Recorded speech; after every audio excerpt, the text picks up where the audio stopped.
Have you ever seen a really bad, boring, horrible speaker before? Of course you have. But this is my question. Do you think that that speaker thinks they're bad, horrible, and boring? Of course not. How do you make sure you're not that person? How do you know if you're actually a bad speaker? I'm gonna give you my guaranteed litmus test to show you if you're actually a good presenter or not.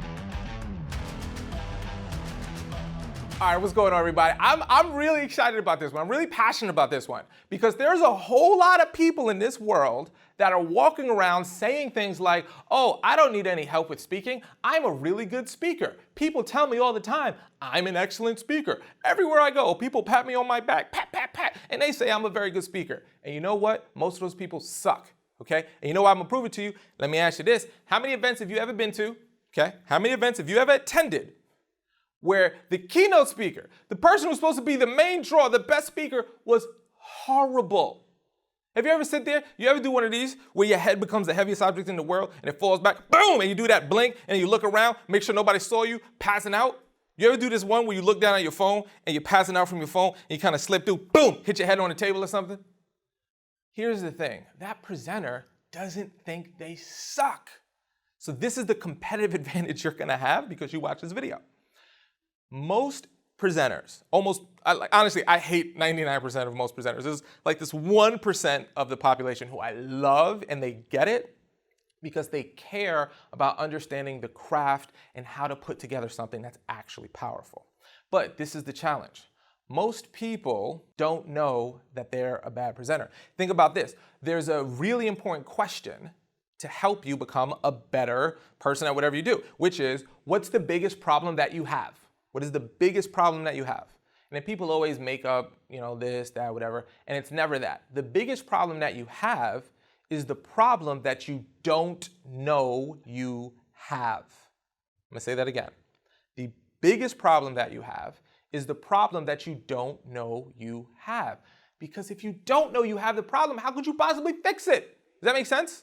If you have a problem and you know it's a problem, you can do something about it. But if you have a problem and you don't know it's a problem, you just walking around dealing with it. Think about how many people you know walking around with bad breath. Nobody tells them. They getting all close talking, right? Well, hopefully they got a face mask on if it's still Corona time, right? But no one's telling them they got bad breath. So they don't think they have a problem until they realize they got bad breath. And then they go, oh, Lord, I got to do something about it. Then they can fix it. So here's what happens for most people, okay? When they present, this is going to be the presenter, okay?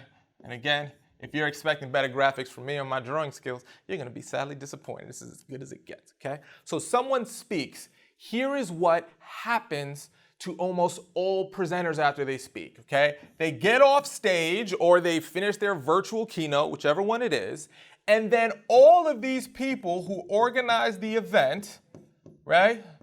Well, that's looking inappropriate.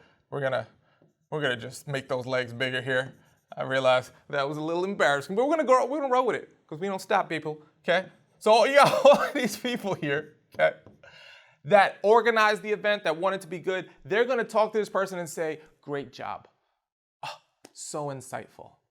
Oh, thank you so much for spending your time and being, because they're nice. They spent all this time organizing the event. They don't want to tell you, oh my gosh, that was boring. And maybe you did give some good information, but it was done in such a boring, horrible way. So what happens is that this presenter gets this positive feedback loop that they're doing a good job and they think they're good. So then what happens is they keep doing that horrible speaking engagement because people keep being nice to them. Okay, you ever been and if you don't believe this is true, you ever been at a restaurant before and you get your food and you talk to the person next to you, you're like, oh, this food's not that good. But then the waiter or waitress comes up to you and says, how's the food? And your first response is, great, oh, everything's fantastic. That's what we do. It's what humans do. Now, there's always that one person watching who goes, I'm the jerk. If I don't like the food, I'm gonna say it. If I don't like the speaker, I'm gonna say it. First of all, that's a whole other topic I'm not even gonna talk about, but there's far less of you, okay, than the majority. So what happens is people get this reinforcement that they're good. So I want you to ask yourself, how do you actually know if you're good, okay? There are 3 ways. This is my litmus test. If you have one of these 3 things happen immediately after your presentation, you know if you're actually good. There's only 3 things that need to happen. The first thing, when you get off stage, the event host or someone immediately invites you to come back next year or at their next event. It's almost like a knee-jerk response for the event planner. So if they come up to you, oh my gosh, that was so powerful and so amazing, we gotta get you to come back next year. Oh my gosh, this was amazing, we're doing another event for our other region, can you be available to do something similar for them? If they're literally going to invite you back or invite you to do something different within that organization that you spoke to, that's the first test, okay? Second thing, someone else comes up to you and requests that you speak for them.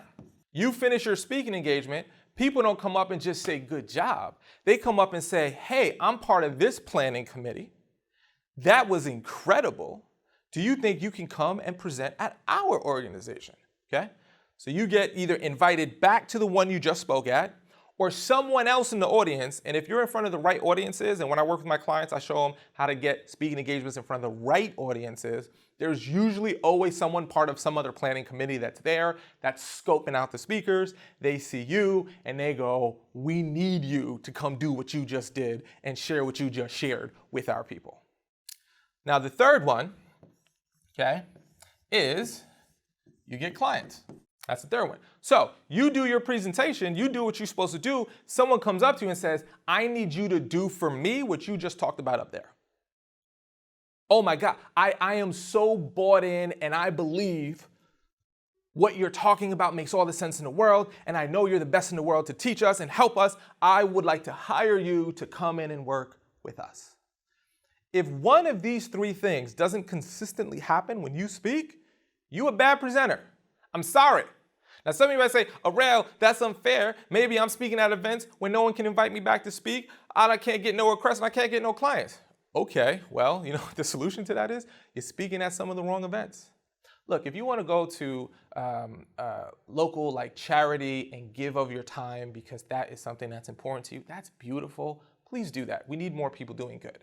But if you want to speak to grow your business, get high quality clients, to build your brand, to set yourself up as the instant authority so that you are taking your life and your business to the next level, you need to be speaking at events where one of these three things can happen. If you're not doing that, you're just totally shooting your arrow at the wrong target.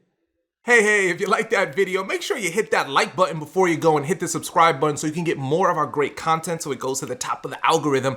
And if you head over to talkadot.com, not only will you get more in-depth resources there to help you with your speaking, but also you'll be able to get a free account for our amazing software tool that helps speakers like you pull leads from your speaking engagements, get data so you can actually have objectifiable information on why you're so good at what you do and how to use that data to book more speaking engagements. If you want to find out what Talkadot is, head over to talkadot.com. And remember, if you want to talk a lot, head over to Talkadot. See what I did there? Just go to the website. Trust me, it'll make more sense when you're there. I'll see you at the next video.